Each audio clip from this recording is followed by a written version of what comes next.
After studying this module, you shall be able to know the nature of hypertension and diabetes, learn about the different types of hypertension and diabetes, identify the relationship of old age with hypertension and diabetes, learn about the causes, symptoms and treatment of hypertension, learn about the symptoms, prevention and treatment of diabetes, and identify the relationship between hypertension and diabetes.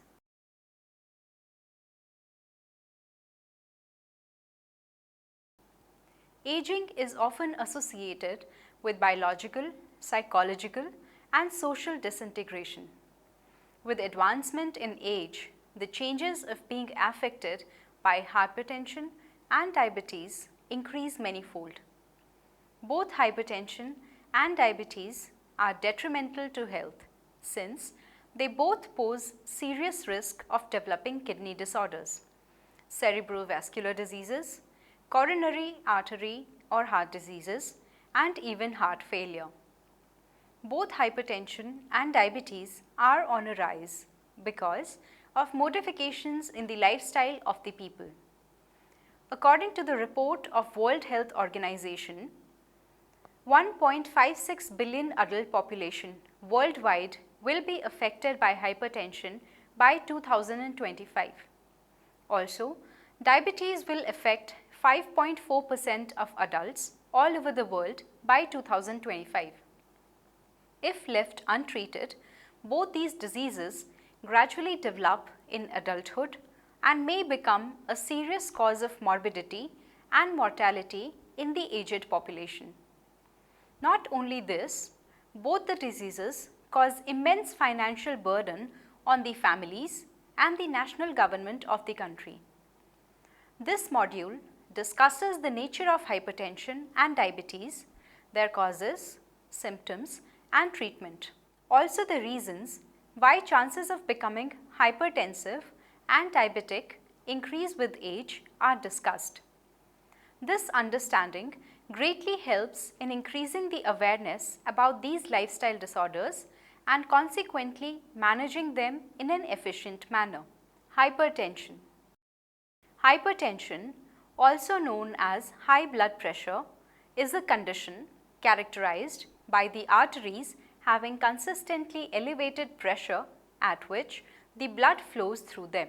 Each time the human heart beats, blood is pumped out from it to the whole body through the arteries.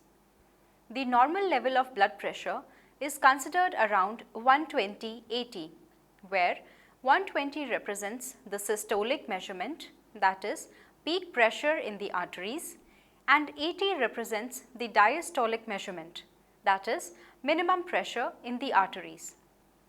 Blood pressure between 120/80 and 139/89 is called prehypertension, which denotes an increased risk of hypertension, and a blood pressure of 140/90 or above is considered to be a case of hypertension. Hypertension in the elderly is defined by having systolic blood pressure above 140 mm mercury or above 160 mm of mercury and or diastolic blood pressure exceeding 90 mm of mercury. Types of hypertension. Essential hypertension. In this type of hypertension, there is high blood pressure, but its cause is unknown. Almost 95% of the cases of high blood pressure are due to essential hypertension. Secondary hypertension. In this type of hypertension, there is high blood pressure with a known cause such as tumors, kidney disease, etc. Causes of hypertension. Research is still trying to uncover the exact causes of hypertension. There are various factors that have been well associated with this condition.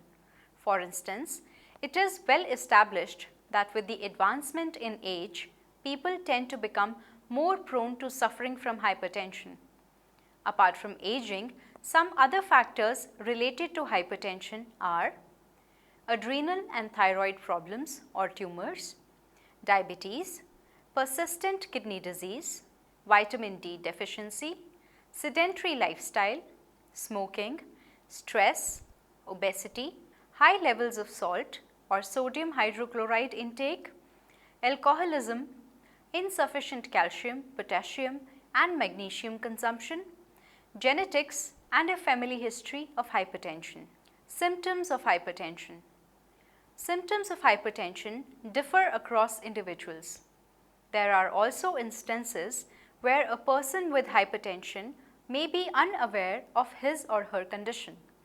About 33% of hypertensive people are unaware of their condition, and this ignorance can last for years. In some cases, not of the symptoms of hypertension may be exhibited. Due to the aforementioned reasons, it is recommended that one should get blood pressure checked periodically, even when symptoms are absent. Extremely high blood pressure can lead to certain symptoms. These include problems with vision, chest pains, irregular heartbeat, confusion, dizziness, severe headache, fatigue, breathing problems, nausea, and blood in the urine. Treatment of hypertension.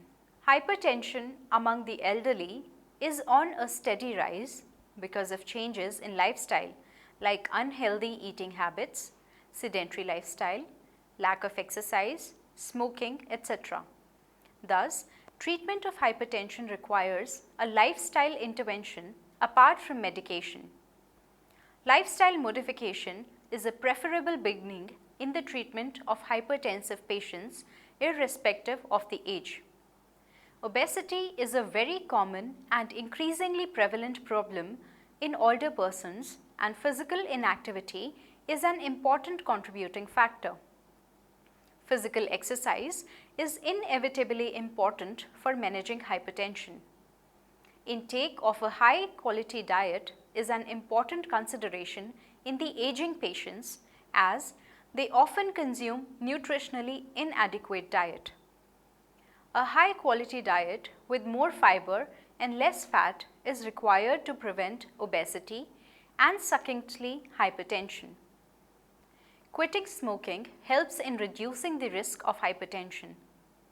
Research has suggested that reduced dietary intake of salt is helpful in lowering increased levels of blood pressure in older hypertensive patients. Anti-hypertensive medication in the case of elderly is chosen depending upon the clinical condition of the patients. In most cases, elderly have systolic hypertension, for which the drugs prescribed by the physician will not need to be changed unless they cause negative effects to health and well-being of the elderly. The medication needs to be supplemented with appropriate diet and food items that may interfere with the action of medicine need to be avoided. Relationship of hypertension with aging.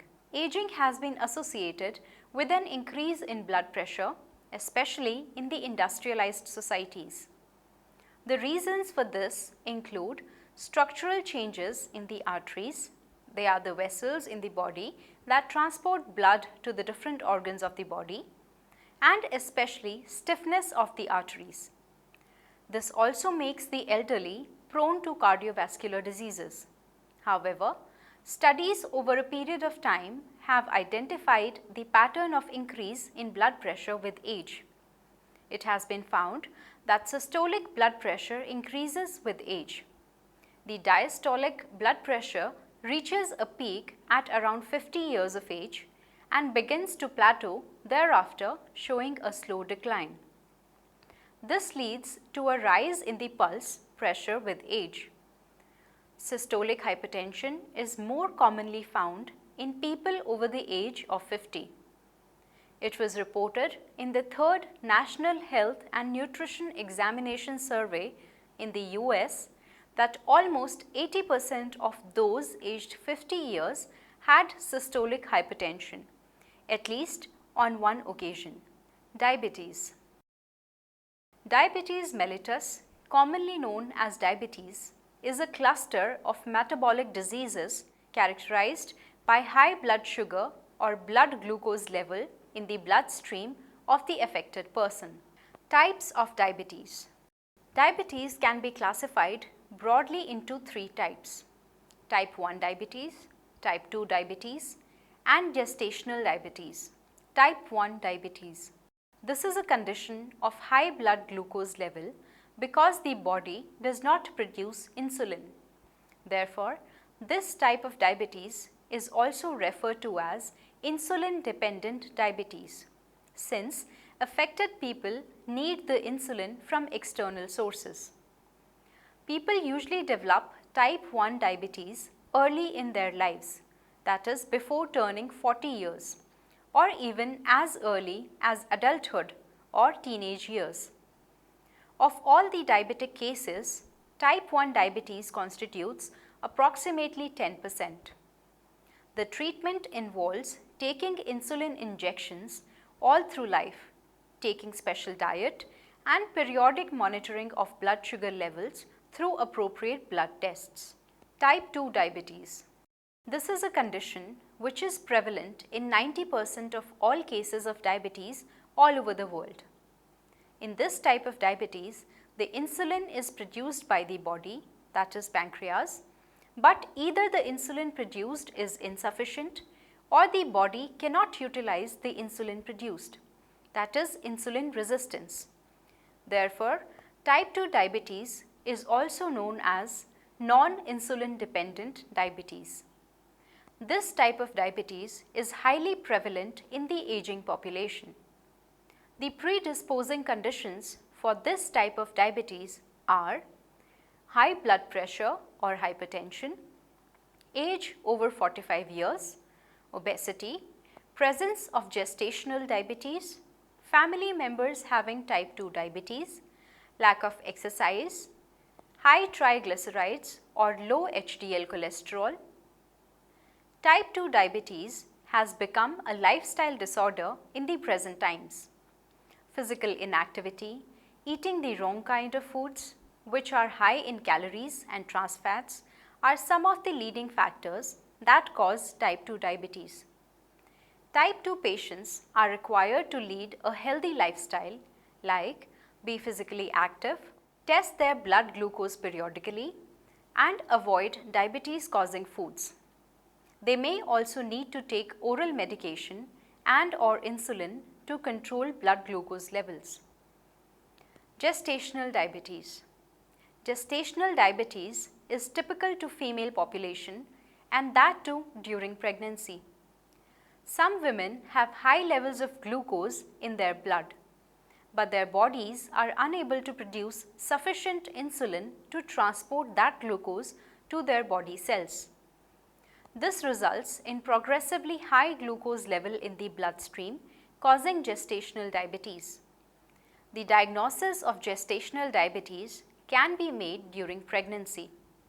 Uncontrolled levels of blood sugar during pregnancy can increase the risk of complications during childbirth. The majority of gestational diabetes mothers can control or manage their diabetes with proper diet and exercise. Some need to take blood glucose controlling medications for the management of gestational diabetes. Symptoms of diabetes. Research has reported that diabetes is the 6th most common reason for death among the aged population.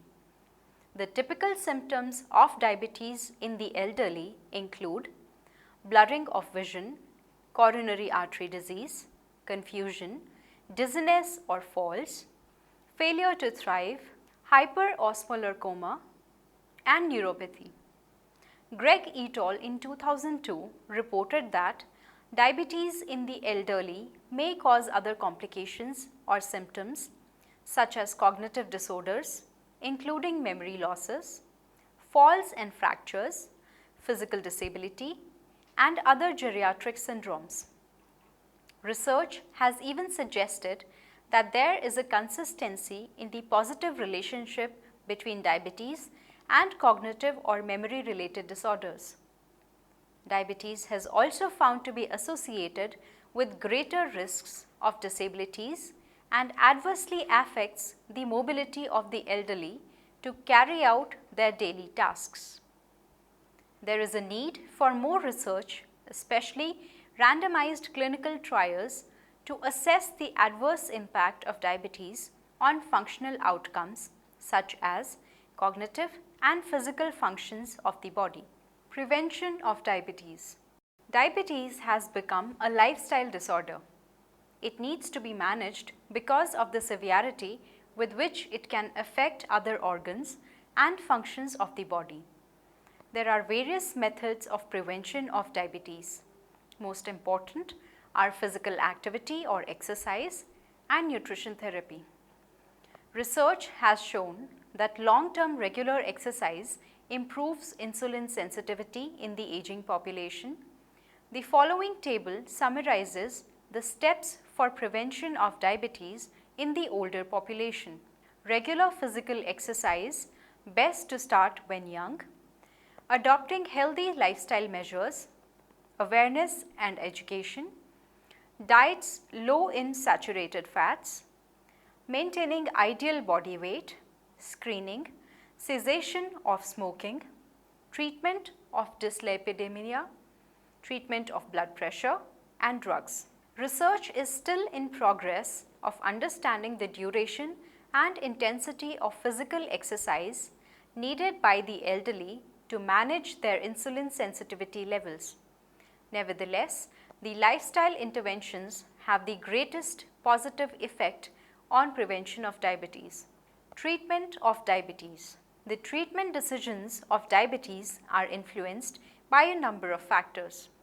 For instance, drug-induced hypoglycemia, that is, low blood sugar due to intake of a specific drug, neuropathic and vascular complications are present in considerably large number of diabetes patients at the time of diagnosis. The treatment of diabetes can be divided into three categories, viz. Diet, exercise and drugs. Diet. The diet plan for people with diabetes has to be tailor-made on an individual basis because of the differences in physical and medical conditions. For instance, obese individuals will require low-calorie diet. A patient of renal insufficiency would require a low-protein diet and so on. The diabetic patient has to be provided with a nutritionally balanced diet. Normal body weight needs to be maintained. In the case of Indians, it has been found that they tend to develop diabetes even when their body mass index is within the normal range, as provided by the World Health Organization.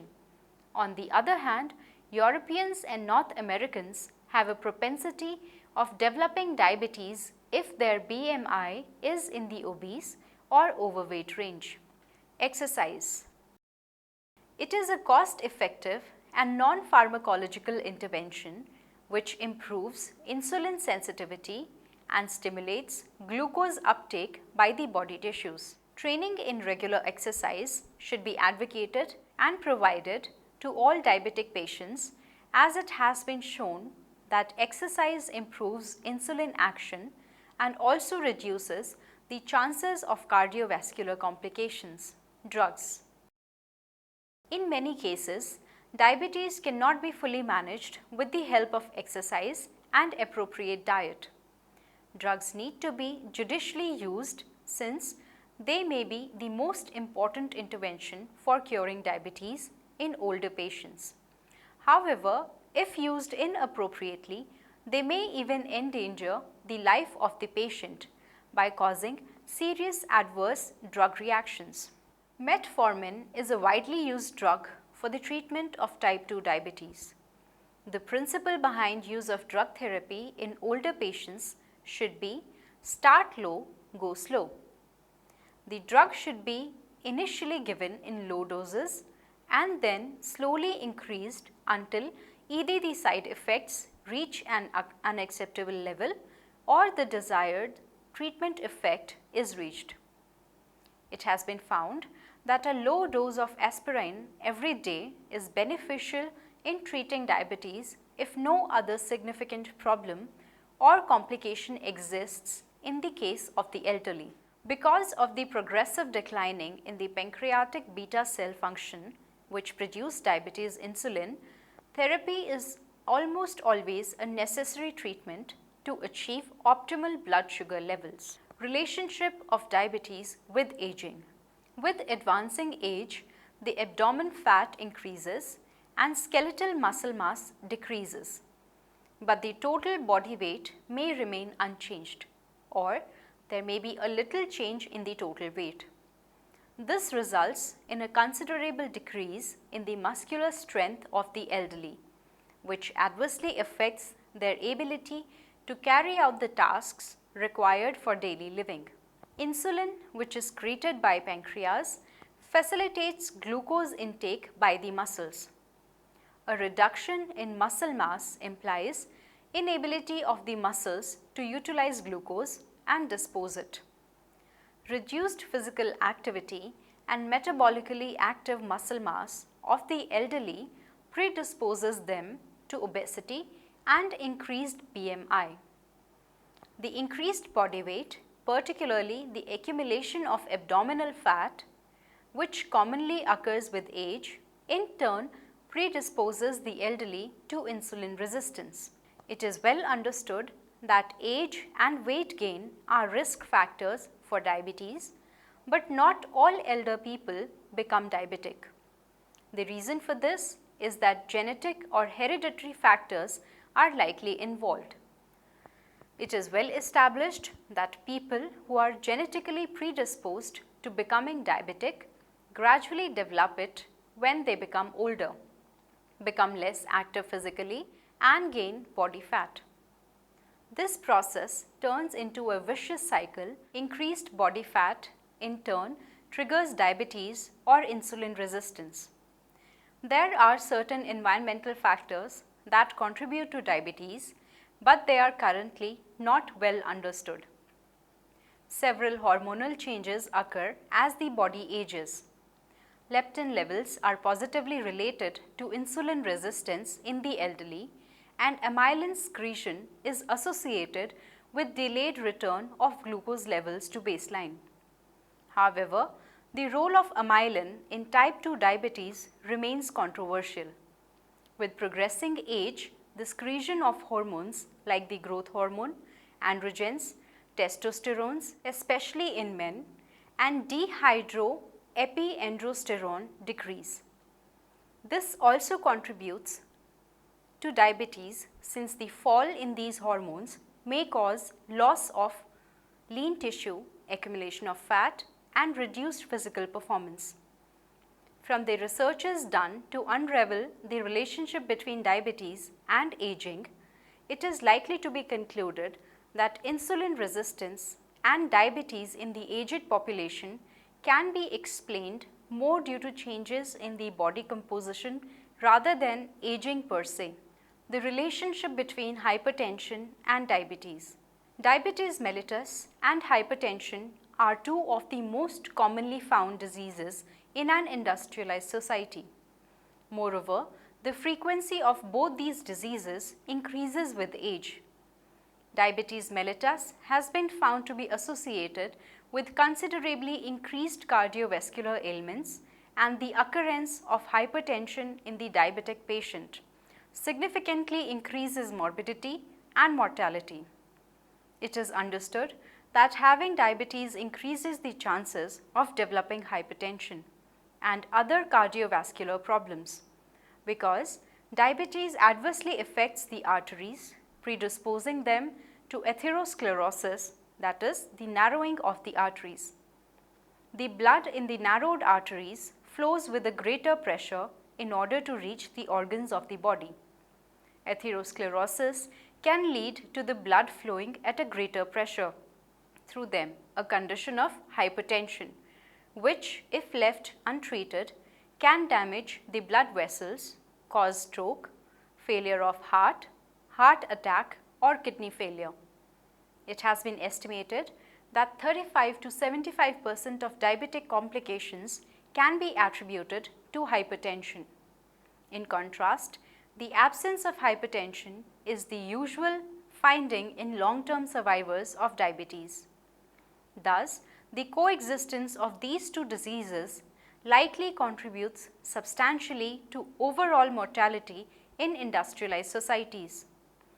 Despite the critical importance of the coexistence of these two diseases, much information regarding their interaction remains controversial and unclear. Nevertheless, much information of theoretical and practical relevance is available, and there is considerable ongoing research exploring the relation between carbohydrate intolerance and hypertension. Summary: diabetes and hypertension both are common conditions found in the elderly. Presently, owing to the fast-paced life, especially in the industrial societies where there is a continuous rise in daily life stresses, unhealthy eating patterns, technological advancements leading to a sedentary lifestyle, pollution, the presence of chemicals, etc., these diseases are on a constant rise. Both diabetes and hypertension are associated with other debilitating conditions like heart failure, kidney failure, and negatively affects the well-being of the elderly. Both the diseases are silent killers which can lead to failure of other organ systems of the body. Hence, they need to be controlled and managed. These diseases, apart from medication, require leading a healthy lifestyle through the practice of yoga, exercise, eating the right kind of food, avoiding stress, etc. The access to medical facilities like medications and dietitians and technology advancements like exercising machines have improved the scope of recuperating from these lifestyle disorders. Moreover, the positive relationship between diabetes and hypertension makes it more essential to manage these disorders in order to lead a healthy life.